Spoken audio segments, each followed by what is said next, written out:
Précédemment dans Superstream, après vous avoir parlé de la saison 2 de Mercredi, de la saison 3 de Monstres et des programmes de divertissement comme LOL qui sont toujours de plus en plus nombreux sur les plateformes de streaming, l'équipe de Superstream est de retour parce qu'il est temps d'enregistrer le dernier épisode de l'année.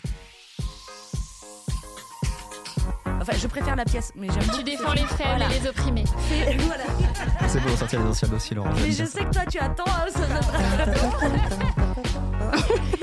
Je te fais un jingle maison. Superstream. Bonjour à tous, je suis heureuse de vous retrouver pour le dernier numéro de l'année de Superstream, le podcast de la rédaction de Télé Loisirs. Alors on va bien sûr, comme chaque mois, parler des nouveautés que nous avons vues, aimées ou pas sur les plateformes de streaming. Et puis, bilan de l'année oblige, on jettera aussi un coup d'œil sur les nouveautés qui nous attendent l'année prochaine. Mais pour cela, j'ai besoin de mes chroniqueurs de choc. J'ai nommé Aubéry Mallet. Bonjour. Juliette Osbrock. Salut. Stéphanie Fuseau. Bonjour. Et Marc Carlin. Hello. Bonjour à tous les quatre. J'espère que vous êtes prêts à jouer sans tricher. Attention. Parce qu'on commence tout de suite avec une version XXL de notre jeu L'appel à un ami pour cette fin d'année. Ah ouais, on n'a même pas eu le temps de se mouiller la nuque, quoi. Allô. Allô. Allô. Allô. Édition spéciale, je le rappelle, les questions ont toujours été élaborées avec l'aide de notre ami ChatGPT. Et on commence avec la catégorie des titres alternatifs qu'on adore tous ici. Et le premier, c'est donc La stratège des ombres. Talamasca. Non. La diplomate. Ouais, c'est ce que je pensais. Non plus. Est-ce qu'on est sur la bonne voie? Des ombres. Non. On n'est pas sur la bonne voie. Absentia. Non. Elle fait toutes les séries. Ça peut être autre proposition, l'art de la manipulation. The Beast in Me. Non. Attends, c'est sur toute l'année ou c'est juste les nouveautés? C'est les programmes qu'on a vus récemment. Ah quand même. oui, quand même. Récemment, Oui, récemment. attends, parce que moi j'étais partie déjà. La duchesse des intrigues. Ah, Merteuil. Voilà, Ah. un point pour Marc qui ouvre le bal comme Merteuil. Oh. Série française sur la plateforme HBO Max qui revisite donc librement les liaisons dangereuses de Choderlos de Laclos avec un joli casting, Anna-Maria Vortolomé, Vincent Lacoste, Diane Kruger, Lucas Bravo. Ça donne quoi, Merteuil? Je me tourne vers Stéphanie. Écoute, moi j'ai trouvé ça pas mal. Et alors, tout le monde s'est moqué de moi parce que je crois que je suis une des rares à pas avoir trouvé que Vincent Lacoste était ridicule. Donc moi j'ai trouvé plutôt à l'aise et rigolo et qu'il offrait une autre proposition dans un rôle de Valmont. Ça changeait un peu. Donc voilà. Après, comment dire? Ça s'essouffle un peu vite en fait. Voilà. C'est un peu, c'est bien emballé et tout ça. On rentre quand même dedans et puis bon. Je crois que pour Marc, ça s'essouffle même très très vite. Non C'est compliqué, ça s'essouffle vite parce que moi j'ai vu que les 3 premiers et déjà j'en peux plus en fait. Carrément. Ah ouais, je trouve ça vraiment pas très bon. Lacoste, effectivement, j'ai vraiment du mal. Ah voilà, tu vois. Lucas Bravo aussi, avec son eyeliner des années 80. Et lui, il en fait des caisses, mais tu dis que c'est voulu et donc. Oui, mais du coup, il joue pas comme les autres. Non, tu vois ce que je veux dire? Mais ouais, je pense que c'est vraiment voulu pour le coup. Oui, mais du coup, je trouve que ça fonctionne pas vraiment. Il faudrait que tout le monde soit un peu over the top pour que ce soit un peu une version kitsch et en fait, c'est pas vraiment ça. C'est assez classique, c'est assez sage, je trouve. C'est pas très troublant. C'est pas très sexy. C'est pas caliente? C'est pas caliente, moi, je trouve. C'est un peu érotique. Oui, mais vraiment vite fait, quoi. Enfin, tu vois. Après, je trouve que les actrices sont bien. Je trouve que Anna-Maria Vortolomé et Diane Kruger sont bien. Mais voilà, globalement, je trouve ça très sage. Ça réinvente rien. Ouais, franchement, c'est hyper classique. Non, après, c'est assez ennuyeux, quoi. Il se passe pas grand-chose. Après, peut-être que les derniers épisodes après, moi, je la donne. trouvais ça bien, justement, le côté que ça restait classique et que c'était pas genre, tu vois, Merteuil revisité, version pop. Parce que l'affiche pensait à ça. Et je trouve que c'est bien aussi qu'ils aient gardé un peu ce truc classique, même dans les dialogues. Alors, on enchaîne avec Le pensionnat des ambitions. Maxton Hall. Tout à fait, un point pour Aubéry. Maxton Hall, dont la saison 2 vient de se terminer sur Prime Video. Je crois que la saison 3 est déjà assurée. Tournée même, ouais. Tout à fait. Ça a donné quoi cette saison 2? Assez déçue. Alors, autant la saison 1, on n'a plus trop l'âge de regarder ce genre de série, en théorie. Oui, mais, on a toujours l'âge. Mais je trouvais que la saison 1 fonctionnait très bien sur le vont-ils, ne vont-ils pas se mettre ensemble. Et là, du coup, spoiler, ils se sont mis ensemble. Bon, c'est vite fini, mais bref. Mais du coup, je trouvais que ça perd vraiment de l'intérêt de ce qui m'avait fait aimer la saison 1. Il y a que 6 épisodes et pourtant, je trouve qu'à la fois, il se passe des trucs, mais il se passe pas grand-chose. C'est un peu futile. Le personnage de Ruby passe sa vie à organiser des soirées. Bon, C'est important. oui. Bon, le dernier rattrape un petit peu, mais assez déçu, alors que la saison 1 était vraiment un peu un plaisir coupable que j'avais dévoré très rapidement. Et voilà. On va voir s'il redresse la barre pour la saison 3 du coup. J'espère. Normalement, la dernière, vu qu'il n'y a que 3 romans. Donc, Ouais. Nouveau programme avec un titre alternatif qui est Le dernier du clan. Et on change complètement de registre. par Pluribus rapport à Max Tunnel. Non. Mobland. Dernier du clan. Ah. Mobland. Non. Landman. Non plus. Ça aurait plu. Kadarovski avec ça. Un autre titre possible pour ce programme, L'honneur survivant. Ça marchait bien avec C'est Pluribus c'est pourtant. une série, du coup C'est une Ah oui, série. ah, ça marchait bien. T'es Mhm. sûr, c'est pas Pluribus? Non, non, Bien sûr. je suis sûre. Last of Us. Non. J'entends un autre, L'épée solitaire ou L'ultime guerrier. The Witcher. Non, mais on J'allais dire ça s'approche aussi. peut-être un peu plus. Ah. Ah, plus dans le genre fantastique. Qu'on a vu, du coup. Non. Ça peut Night pas of être Night of Seven Seven Kingdoms, c'est ce Bah que ouais. j'allais Non. dire, mais Bah c'est pas non. sorti. Qu'est-ce que ça peut être? Attends, il y a une épée. Il va falloir que je vous le donne, Ah celui-là. là là là là, c'est sur quelle plateforme, Ouais, Laurence donne la plateforme. Allez, c'est sur Netflix. Aïe, aïe, aïe. Ah, c'est pas. N'est-ce pas secrètement Mince, Prime Pas Video? Talamasca. Euh, C'est pas. Je vois pas, moi, du tout. Alors, c'est Troll. Non. J'avais dit série. Allez, c'était Last Samurai Standing. Ah, Berry. Berry. Toi qui l'as vu, cette série japonaise qui était un peu un mélange entre Squid Game et Shogun. Voilà, c'est ça. Avec 292, si je ne m'abuse, samouraïs qui se battent avec un seul défi, c'est relier Tokyo, de Kyoto relier Tokyo, en se tuant les uns les autres. Voilà. C'est sanglant, les scènes de combat sont magnifiquement représentées à l'écran. C'est juste un petit peu lent. Il n'y a que 6 épisodes, donc ça passe à la fois vite, il se passe des choses, mais en même temps, on se met vraiment dans tous les personnages parce que le but est clairement d'en faire une saison 2. À la fin, c'est sûr, on nous laisse entendre, voilà, la suite promet des belles choses. Mais elle n'a pas été encore. Mais elle n'a pas été renouvelée. Donc, du coup, c'est un peu le double tranchant de dire le parti pris est intéressant, mais en même temps, si ça marche pas, ça laisse quand même sur notre fin. Ouais. Donc, mais sinon. Rien que pour les scènes de combat, j'ai vu beaucoup trop de têtes roulées. Mais pour les scènes de combat, vraiment au katana, c'est vraiment top. Alors, dernier titre alternatif, Monstrueux reflet. The Beast in Me. Oui, il y a un point pour Juliette, enfin, elle se réveille. Il était temps. Mais c'est la digestion, Laurence, tu sais. Pour ce thriller de Netflix avec Claire Danes et Mathuris. Oui. Bah moi, j'ai pas été super convaincue. Ouais. J'ai trouvé... déjà, je l'ai pas trouvé d'une grande originalité. Et surtout, je trouvais que ça manquait beaucoup de nuances. Notamment à cause du jeu de Claire Danes, qui a le sourcil froncé et les yeux écarquillés tout le temps. Tu le fais bien. Tu lui dis dans- bonjour, elle fait ça. Elle est dans toujours en Hollande. panique.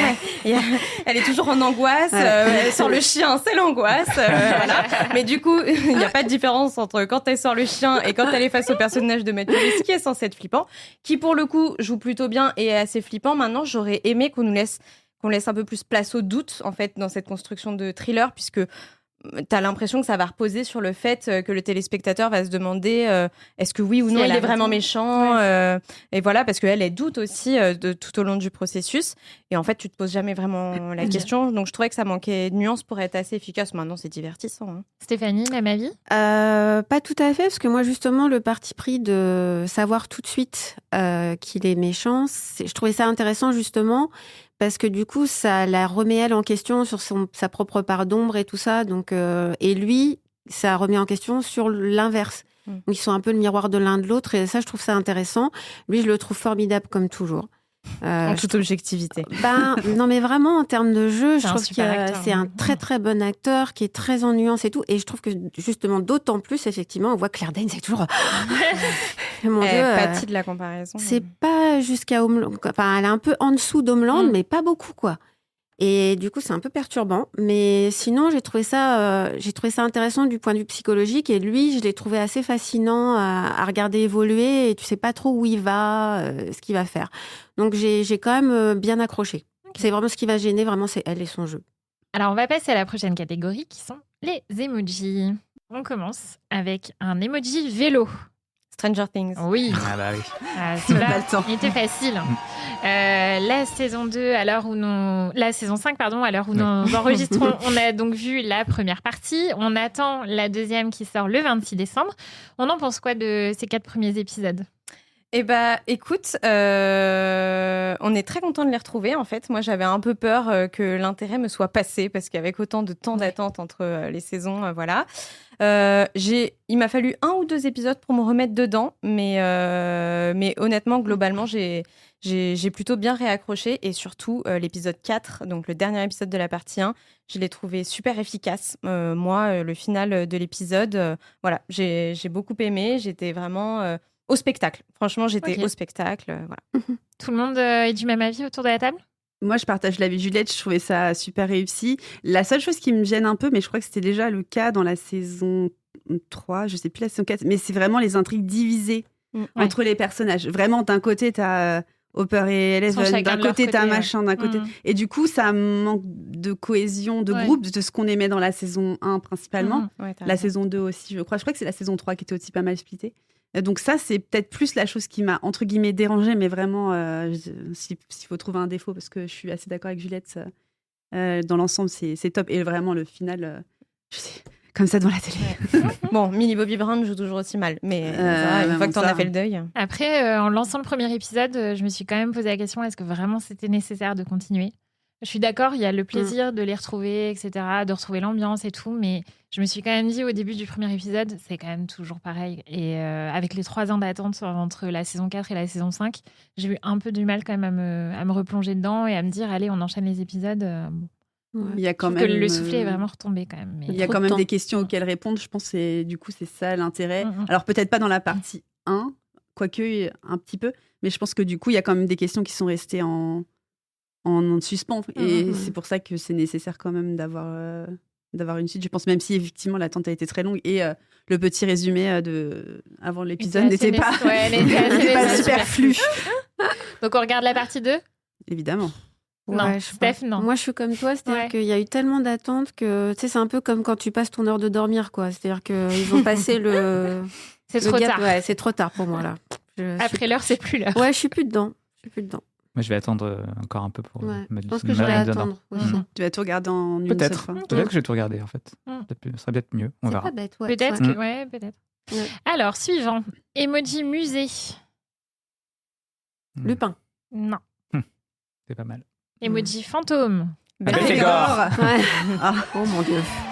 Alors Juliette a du mal au début, mais par contre quand elle répond c'est 3 points directs. Je suis un diesel, moi, Laurence. Là, je pense que c'est point égalité. Tout le monde a répondu en même temps. Même moi, j'ai répondu Belphégor. En toute honnêteté. Oui. Ah, toi, je t'ai pas entendu. J'ai entendu que Marc. J'ai entendu Belphégor. là. Alors Belphégor, série française de HBO Max. On parlait de Merteuil tout à l'heure, mais donc Belphégor qui vient d'arriver également, avec Chirine Boutella dans le rôle principal, Vincent Elbaz, Horatica, Nicolas Briançon, et donc il revisite le mythe de Belphégor. Ça donne quoi, Stéphanie ? Aïe. Non, mais moi j'ai trouvé ça un peu catastrophe, quoi. J'ai pas compris. Il y a vraiment des longues scènes, on n'a pas peur du tout. C'est très répétitif. Et Horatica... il n'y a que 4 épisodes pourtant. Ouais. Voilà. Horatica, elle fait la méchante. Vincent Elbaz, il est un peu comme ça, le mystérieux. Nicolas Briançon, que j'adore d'habitude, il surjoue au possible. Ouais, je sais pas ce qui s'est passé là. Je sais pas. Échec. Même avec toi. Et pourtant, c'est dommage parce que je trouve que sur le papier, ils avaient de quoi faire un truc assez chouette. L'histoire, donc ce Belphégor un peu moderne, et le sujet qu'ils amènent autour des œuvres d'art, je trouvais ça intéressant aussi. Le visuellement, c'est pris. pas mal. Tournage au Louvre. Il y a des belles images. Des belles images, un décor naturel splendide. Effectivement, le résultat est raté. Ouais, peut-être qu'on en attend beaucoup, du coup, on est très très déçus, quoi. Ça arrive, hein. On se refera le feuilleton à la place. Par contre, pas le film avec Peut-être Sophie pas le Marceau. film. C'est ce que je pensais. Non, c'est pas la peine. Tu vois, c'est la malédiction Belphégor. Ouais, C'est peut-être. Hein. Alors, on enchaîne. Emoji, homme d'âge mûr. Excusez-moi. Espion à l'ancienne. Non, Âge très mûr. Âge moins mûr. Âge moins mûr, ok. Emoji casque. Alors, c'est ChatGPT encore une fois. Âge mûr, casque. Emoji détective. Couteau tiré? Non, ça aurait pu. Emoji télécommande. Là, franchement, celui-là, j'ai un peu du mal à... C'est Kelly, non? C'est J. Kelly, Ah tout ouais, à fait. oula. Mais pourquoi? Je sais pas. Ouais. Je sais pas. Moi-même. Télécommande, parce qu'on zappe sur les films de sa vie, je ne sais ouais, pas. ouais. Voilà. Alors, sais pas, J. Kelly, le film de Noah Baumbach, effectivement, qui vient de sortir sur Netflix avec George Clooney et Adam Sandler. Le mois dernier, dans Super Sim, c'était l'une des sorties qu'on attendait le plus. Voilà, qu'est-ce que... Pour certains, écoute, Juliette, pas tous. Marc, je crois que que je c'était l'avais l'une des mis, ouais. sorties que tu attendais le plus. Oui, alors je suis un peu mitigé. Je trouve qu'il y a des trucs qui sont très beaux, notamment la fin du film, que je trouve assez émouvante. Et par contre, je trouve qu'il y a des choses complètement ratées, notamment une longue scène dans un train qui est censé être à la gare de Lyon pour nous emmener en Italie. Et c'est vraiment genre une catastrophe cette scène, c'est hyper cliché. Alors en fait, quand on voit le making-of, parce qu'il y a aussi un making-of qui est disponible sur Netflix, on voit qu'ils ont voulu, il y a un parti pris d'artificialité qui est assumé. Mais bon, que je trouve que ça fonctionne quand même pas avec les personnages. Après, il y a quand même un sacré cast, hein, parce qu'à part Clooney, il y a Laura Dern, il y a Adam Sandler, il y a Riley Keough, il y a Isla Fisher, il y a plein de monde. Donc il y a des bons acteurs, donc ça sauve un peu le truc. Mais je trouve que la espèce de réflexion sur le cinéma, sur un acteur qui est vieillissant, qui a raté un peu sa vie de famille, c'est pas très intéressant. Et c'est un peu bof, quoi. Mais voilà, il y a quand même, pour les gens qui aiment Clooney, en tout cas, il est quasiment de tous les plans. Donc voilà, ça par contre... Avec des petites touches assez perso, oui. d'après ce qu'on a compris. Ouais, il y a beaucoup de reflets par rapport à sa propre vie, je pense, et sa propre carrière. Et à sa propre carrière, voilà, parce qu'on voit les extraits notamment de ses films à un moment. Donc ouais, un peu déçu quand même au global. Alors, next, emoji micro. Validé. Validé. Marc va-t-il gagner Je l'ai dit la tout à l'heure à Aubéry ouais. que c'était la journée de Marc. Validé, effectivement, dont la saison 3 vient d'être diffusée sur Canal+. Steph, tu as regardé, tu as interviewé Franck Gastambide. Qu'est-ce que ça donne, Validé, saison 3 ? Franchement, alors je faisais partie des rares personnes, je pense, qui ne connaissaient pas Validé. Donc je me suis fait les 3 saisons à la suite. Et c'était une bonne surprise. C'est pas du tout mon univers, ni ce que j'écoute. Mais je trouve qu'il a quand même, Gastambide, il a quand même cette faculté à raconter des histoires un petit peu universelles, avec des thèmes très faciles où on peut se reconnaître très facilement, peu importe de quoi il parle. Que ce soit du MMA, ce soit... voilà. En fait, on peut se retrouver dans cette idée que... Voilà, qu'il faut dépasser l'adversité, qu'on y arrive petit à petit, etc. Je trouve que les 2 jeunes acteurs, dont évidemment je ne retiens pas le nom, sont vachement sympathiques. Enfin, il y en a un qui n'est pas sympathique, mais en tout cas, les 2 sont vraiment bien, ils ont du charisme, ils ont de la présence, donc on les suit. Ça passe très vite, ça se regarde très bien, les chansons sont sympas, très dans la tête. Donc franchement, j'ai beaucoup aimé. Et c'était une surprise, je ne m'attendais pas à aimer autant, et je trouve que ça se consomme... très, très facilement. Et alors, je crois qu'il a plus ou moins laissé la porte ouverte à une saison 4, non, d'après ce qu'il t'a dit ? Bah, déjà, vu la fin, c'est vrai que ce serait bizarre que la franchise s'arrête comme ça. Et il a dit qu'il était tout à fait open à une saison 4. Chez Canal, ils sont open aussi. Donc, à mon avis, après, tout dépend combien de temps il lui faut pour la faire. Mais il y a encore plein de trucs à raconter. Encore plus avec le bouquin qui est sorti là sur le rap. Donc, moi, je pense qu'il va faire une saison... Ouais, je pense qu'il va faire une saison 4. Allez, un petit dernier pour la route. Emoji sapin. Il y en a plein là. My Secret Santa. Ouais. Eh bien non. Vive le vol d'hiver. Pas de problème. Pas de problème. Vive le vol d'hiver. Eh bien non. Emoji guitare. Un ex pour Noël. Jonas Brothers. Jonas Brothers. Je suis très déçue, Juliette. Attends, c'est Marc qui m'a Ouais. les Alors là, Jonas Brothers. celui-là, il était censé je pensais que Mais moi, je suis pas fière de moi. Ouais, t'allais sortir tout Mais de déjà, suite. j'ai entendu si tard. Donc, je me suis dit Bollywood, je sais pas. Noël chez Jonas Brothers, mais est-ce que oui. ce serait pas un peu le meilleur film de Noël de l'année ? Eh bah, écoute, je suis très surprise moi-même de te dire ça, Laurence, puisque j'y allais vraiment. Il faut savoir que quand j'ai demandé à regarder ce film, tout le monde s'est gentiment foutu de ma gueule. Non, Même moi, jamais. j'y allais en me disant bon, un petit navet des Jonas Brothers. Ça fait longtemps qu'on les a pas vus à l'écran, voilà. Et bah, figure-toi que on ne le savait pas, mais les Jonas Brothers ont de l'humour et de l'autodérision. Et du coup, ils tirent ça à profit dans ce film de Noël, effectivement, qui est très drôle parce qu'en fait, ils jouent leur propre rôle. drôle. Et en même temps, ils utilisent vraiment un peu toutes les polémiques ou toutes les critiques qu'on a pu faire au groupe ces 20 dernières années. Déjà. Oui. Ces 20 dernières années. Donc, le fait que tu vois que personne ne se souvienne ni de la tête ni du nom de Kevin par rapport à Annick et Joe. Le fait que Joe, ce soit un peu le tombeur avec mauvaise réputation. Voilà.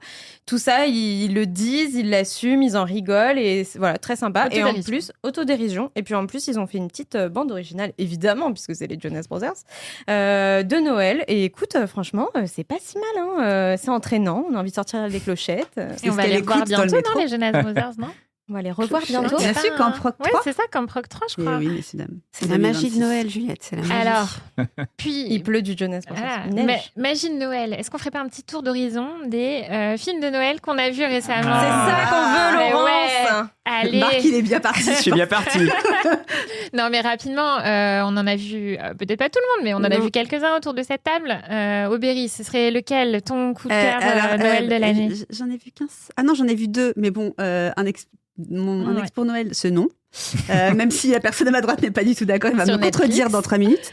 Non, moi j'ai vu Vive le vol d'hiver sur Netflix également, avec Olivia Holt et Connor Swindells.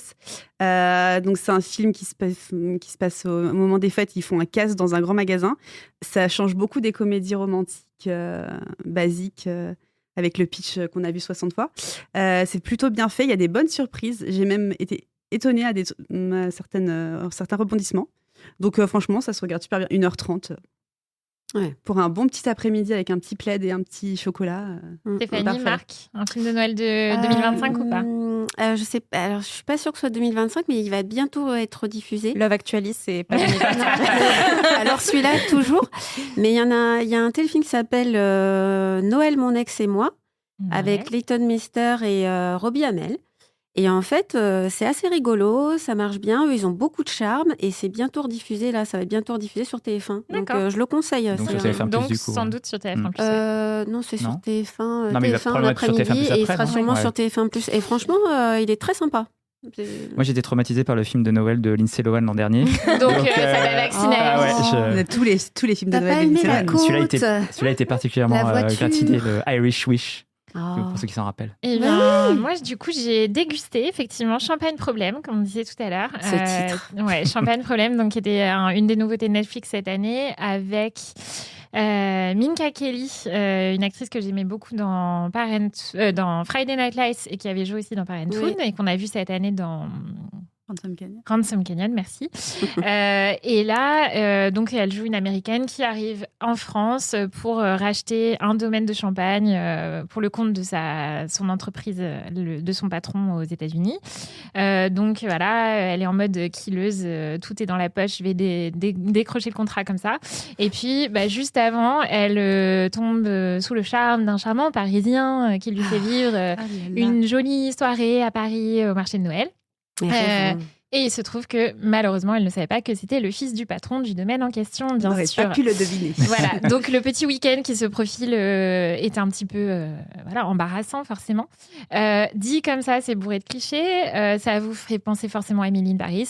En vrai, c'est beaucoup moins cliché qu'Emily in Paris. C'est super mignon, ça fonctionne très bien.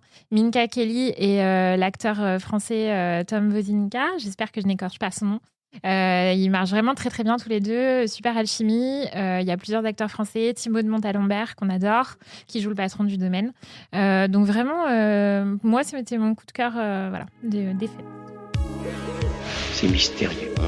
Vous êtes bien mystérieux. Oui, c'est mystérieux, toutes les lumières.